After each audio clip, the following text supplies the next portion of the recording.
JB Talia on Rich Kid Radio. I've never thought starting a blog would have afforded me the opportunities it has. I've interviewed Wendy Williams, how you doing? To Yolanda Adams, Jesus. I've sat on the couch with Kitty Williams, meow, to behind the mic with the gossiping heifers.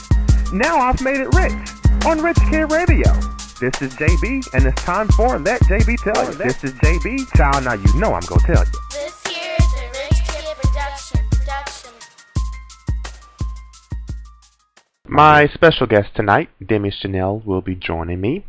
But before I get to her, let's run through some of the news, celebrity news that caught my eye from this past week. But first, this day in Black history, South African President Nelson Mandela was released from prison after serving 27 years.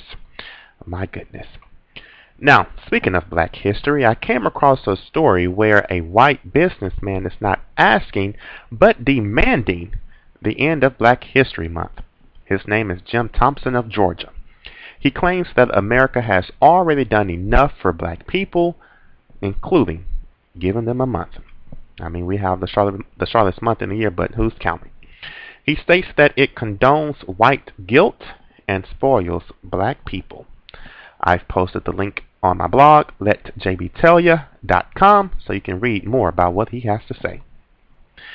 Today is the 1-year anniversary of Whitney Houston passing.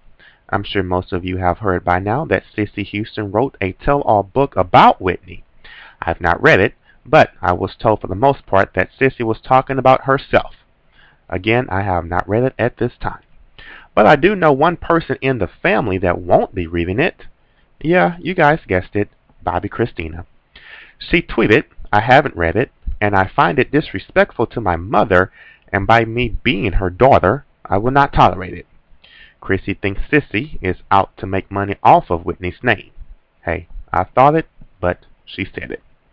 Cissy talked to Oprah last week where she admitted her relationship with her granddaughter was strained and knew that Chrissy didn't want the book written. But I hope Whitney is resting in peace. 90s actress Amanda Bynes is firing back.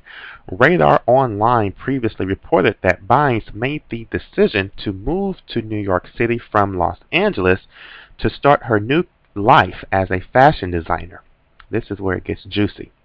Bynes allegedly moved out of her New York City apartment to avoid eviction because her weed smoking was a nuisance. It is being said that Bynes texted celeb Buzz saying, "I'm not moving out. I don't have a landlord. I don't rent. I own my condo in New York." So there you go. Amanda, you can smoke all the weed you want to, girl.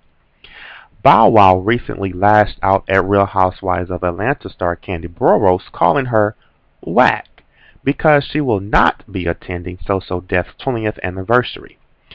Kandi stated in a radio interview, "Why is she so focused on me? From what I understand, Tiny is not going to be able to make it either." And she feels that Bow Wow is focusing on her because he is afraid of getting a smackdown from T.I. She may be right. Kandi stated that she would never disrespect founder Jermaine Dupri, and she appreciates everything he has done.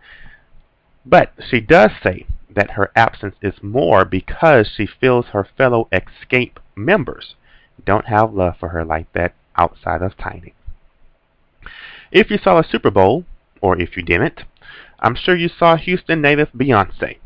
But shortly after the game, Beyonce announced that she will be going on a world tour, the Miss Carter Show World Tour to be exact. Tickets went on sale today.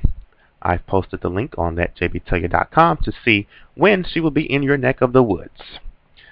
That is all of the celeb news tonight. We'll be right back with Miss Demi Chanel.